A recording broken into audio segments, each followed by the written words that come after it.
Hello everyone, today we are going to discuss multidimensional 2D array. So first we see its introduction. So in C++, two-dimensional array is an array that consists of more than one rows and more than one column. It means it has basically two indexes, one for the row and one for the column. Each element is referred by two indexes. Elements stored in these arrays in the form of matrices. It means numbers are arranged in the form of rows and in the form of columns. The first index shows a row of the matrix and the second index shows the column of the matrix. It is also called a matrix because it contains rows and columns. And this array contain any type numbers like integer, character and float. Here is representation. So this is row 1. Row 1 has index 0, suppose. Row 2 has index 1. Row 3 has index 2. Row 4 has index, suppose, 3. Similarly for columns. 0 index. Column 2 has 1 index. Column 3 has index 2 and column 4 has index 3. So if we want to assess this position, so this position has 0 index for the row and 0 index for the column. As you see here, 0, 0. And column 2, here you see this is row 0 index and this is column for 1 index. And here row 0, column 2. Similarly here row 0 and column 3. For row 3 it has index 2 and here column is 0. Here row is 2 and column is 1. Similarly for row 4, here you see row is 3 and column is 0. For this position row is 3 and column is 3. So this is its representation for assessing array elements. Now we see how to calculate size of multidimensional arrays. So if we want to calculate size of multidimensional arrays, so we can multiply it. As you see its example, int is here, data type, x is here, array name 10. Here shows row of index 10. 20 here show column of index 20. So if we want to calculate size, we multiply row index and column index. As you see here, 10 multiply 20, so it contains 200 elements. Similarly this array contains 3 indexes, 5, 10 and 20. So we can multiply it, 5, 10 multiply 20, so it contains 1000 elements. Now we see its syntax. So its syntax is here. First you write data type and then you should write array name, first index for row and second index for column. So if we calculate number of elements of two-dimensional array, we can multiply number of rows and number of columns.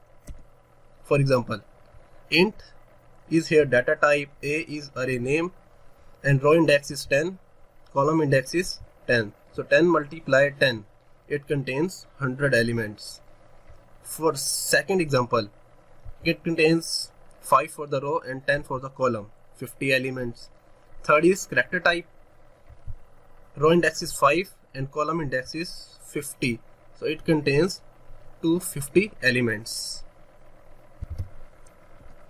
So now we see its initialization.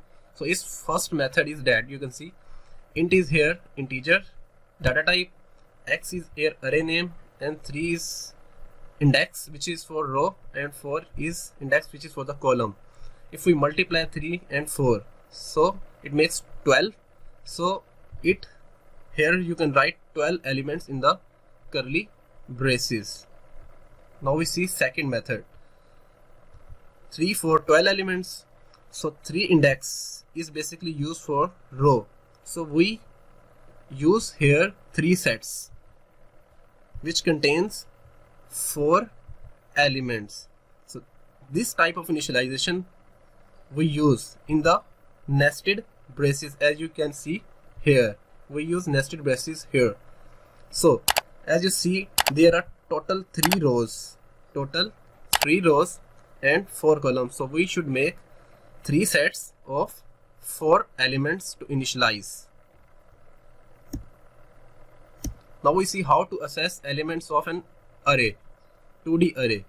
So if we want to assess elements of an array, we use array name and index of element at that position that we want to assess. For example, in this one-dimensional array name is A and here size is 5. So third element of this array can be assessed as A and its index is 2. Now we see how to assess multi-dimensional array. For example, if we have an array float type, X is here array name and it contains 50 elements, 5 for the row and 10 for the columns. So element of second row and fifth column can be assessed as 1 and 4 because 1 here shows second row and 4 here shows fifth column. Now we see its diagrammatically representation. Suppose if you declared an array mark, the first element is mark 0 and second element is mark 1 and so on. Mark 0 here, it shows first position. Mark 1, it shows second position. Mark 2, third position. Similarly, it's fourth and this is fifth position. So if we want to assess third element, we use mark 2. And if we want to assess first position, we should use mark 0. Now we see its example program to print elements of two-dimensional array. So in this program, first you have to initialize two-dimensional array. Here I am writing int data type, ARR is an array name, and then I am using two-dimensional array, 3 for row index and 2 for column index is equal to, now I am using here curly braces, again curly braces, and here I am writing 2, 3, again, and curly braces, 4, 5, again, and in the curly braces again 6, 7. And now you here write semicolon. Now you declare int I for row index and j for column index,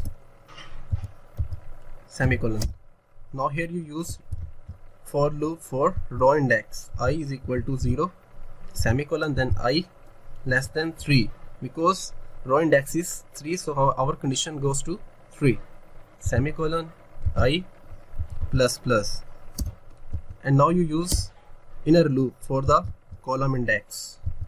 For loop I is equal to 0, j is equal to 0, semicolon, j less than 2 because column index is 2, semicolon, j plus plus. Now here you write cout, in double quotes you write element at x and opening braces, and then insertion operator, here you write value of I, this means I index, and then insertion operator, here you write double quotes and then ending braces and then opening braces. And now you have to write here j index, and then here you write double quotes and then braces will close. Here you write colon and line, semicolon. Now here you get two indexes, ARR array name and I index for row and j index is for column, and then semicolon. Now here you write get character function semicolon, then return 0 semicolon. Now compile it. So here you can see basically no errors occurs. Now execute this program. So this is its output. So here you can see element at x00 position is 2, element at x01 position is 3, and 11 position is 5, and element at x second row first position is 7. So that's it from this video. Kindly subscribe my channel for more videos. Thank you so much. Kindly press the like button and subscribe button, and if you want to ask any questions regarding this video, then ask in the comment section of this video. Thank you so much.